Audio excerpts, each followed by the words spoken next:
Shri Venkateswara gold తాకట్టులో ఉన్న మీ బంగారాన్ని విడిపించి కొనబడును.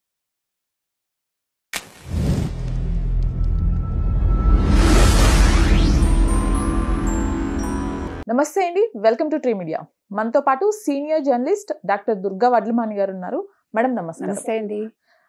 మేడం, ఆదోని ఎమ్మెల్యే పార్థసారథి గారు అసలు ఈ కాన్స్టిట్యున్సీలో ఎన్ని టెంపుల్స్ ఉన్నాయి, ఎంతమందికి పూజారులకి శాలరీ వెళ్తోంది అని ఒక ప్రెస్ మీట్లో మాట్లాడటం జరిగింది. దీనిపైన మీరు ఆల్రెడీ వీడియో కూడా చూశారు. మీరేమంటారు దీనిపైన? అంటే ఇక్కడ బీజేపీ ఎమ్మెల్యే కాబట్టి పార్థసారథి గారు మాట్లాడారని మనం అనక్కర్లా. ఒక ఎమ్మెల్యేగా ఆయన చాలా మంచి ప్రశ్న లేవనెత్తారు. ఎందుకంటే అక్కడ ఒక అధికారిని అడగడం జరిగింది ఆయన, అసలు ఎంతమంది పూజారులు ఉన్నారు, ఎంతమందికి జీతభత్యాలు వెళ్తున్నాయి అని. అంటే 133 మందికి ఇస్తున్నామండి అన్నారు. మొత్తం కర్నూలు జిల్లాలో ఎన్ని గుళ్ళు ఉన్నాయి? మీరు ఒక చిన్న ఊళ్ళోనే మీకు రామాలయాలు ఉంటాయి, శివాలయాలు ఉంటాయి. మీరు వాళ్ళకేమి అప్పనంగా ఇవ్వక్కర్లేదు, వాళ్ళకి అడిగే అర్హత ఉంది, వాళ్ళు తీసుకునే అర్హత ఉంది. వాళ్ళకి ప్రభుత్వం వాళ్ళకి ఇస్తానని చెప్పింది. ప్లస్ దానికి రూల్స్ అండ్ రెగ్యులేషన్స్ పెద్దగా ఏమీ లేవు.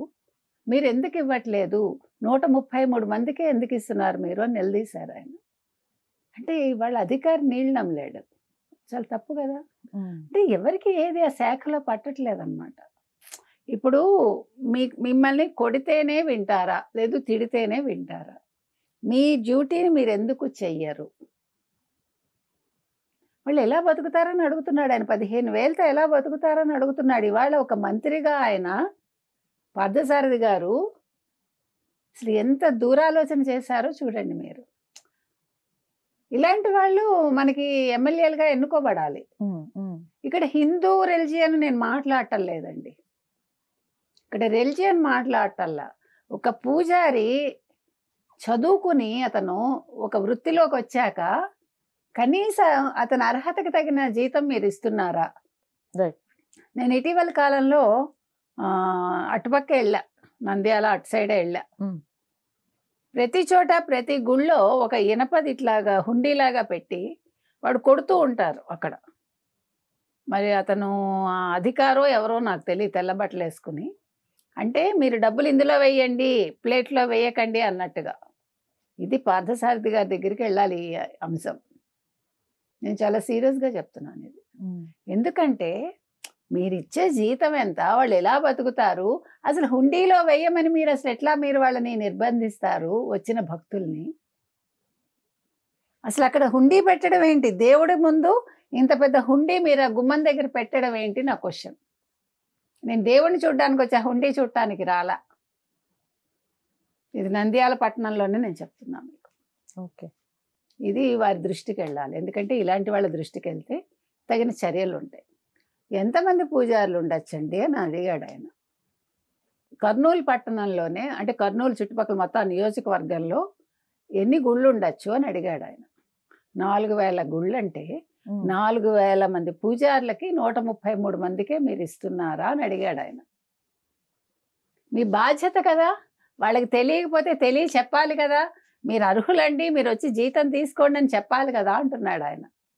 మీరు పెట్టించండి వాళ్ళ చేత అప్లికేషన్, మీరు ఒక డ్రైవ్ చేయండి, పూజారుల డ్రైవ్ చేసి నన్ను పిలవండి, నేను చెప్తా వాళ్ళకి మీరు దీనికి అర్హులు, మీరు అప్లై చేసుకోండి అని నేను చెప్తా అంటున్నాడు. He is the minister. ఇలాంటి వాళ్ళు మంత్రులుగా రావాలి. తన జిల్లాలో ఏం జరుగుతోంది తెలుసుకునే వ్యక్తి వచ్చారు అంటే వాళ్ళ జీవితాలు ఏదో బాగుపడిపోతాయని కాదు, కనీసం కొద్దిగా తలెత్తుకుని బతుకుతారుగా. కరెక్ట్. ఆ వృత్తికి ఒక గౌరవం ఇవ్వాలిగా. పూజారి తినేస్తున్నాడు, పూజారికి ఇంత డబ్బులు వెళ్ళిపోతున్నాయి. మీరు ఇటీవల కాలంలో విన్నారంటే బ్రాహ్మిన్స్లోనే ఎక్కువ మంది పూజారులు బాగుపడుతుంటే ఈ మాటలు అంటున్న వాళ్ళని నేను విన్నా. బాగుపడినివ్వండి, మనిషి బాగుపడాలి కదా. ఇవాళ అతనికి శక్తి ఉంది, పూజలు చేస్తున్నాడు, ప్రజలు ఇస్తున్నారు, వాళ్ళకి నచ్చింది ఇస్తున్నారు, నువ్వెవరు అంటానికి? వాడెవడో బాగుపడిపోతున్నాడు, మనం ఏడవడం ఎందుకండి? మనకి చేతనైతే మనం బాగుపడాలి. దానికి ఏం చేయాలి?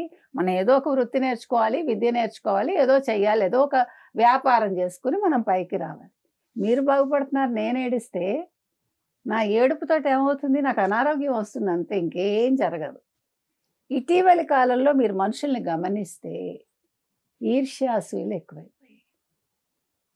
మనం ఎంత ఎత్తుకు ఎదిగాం అనుకుంటున్నామో, ఆర్థికంగా కావచ్చు, విద్యాపరంగా కావచ్చు, సంఘంలో ఉన్నత స్థానంలో ఉన్నాం అనుకోవడంలో కావచ్చు, కానీ మానసికంగా మనందరం కూడా దౌర్బల్యానికి గురవుతున్నాం. ఎవరైనా బాగుంటే భరించలేమండి. ఇంకా ఒకే వృత్తి వాళ్ళైతే ఇంక చెప్పక్కల. అది తప్పంటాను నేను. మనం ఏం నేర్చుకోవాలి? ఓకే, నాకు ఇది వచ్చు, దీని మీద నేను బతుకుతాను. పక్కవాడు నాకంటే ఎక్కువ సంపాదిస్తున్నాడు, సంపాదించుకొని అది అతని అదృష్టం అంతే. మీరు నేను పాడు చేయలేంగా.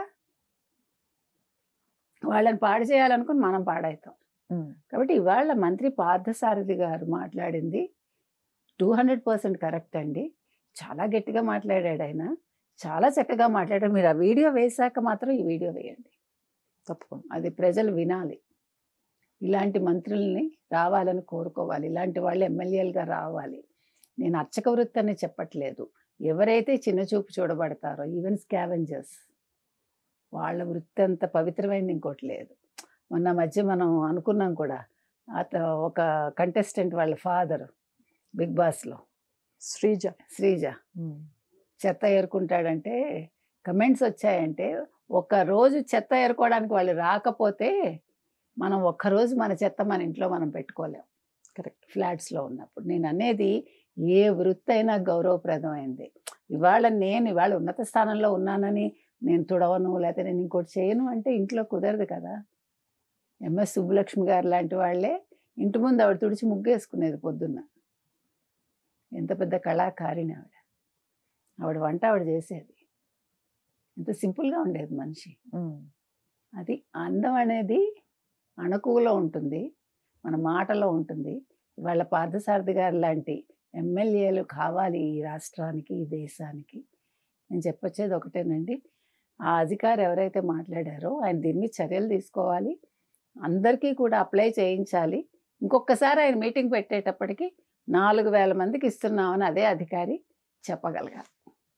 Right madam, thank you.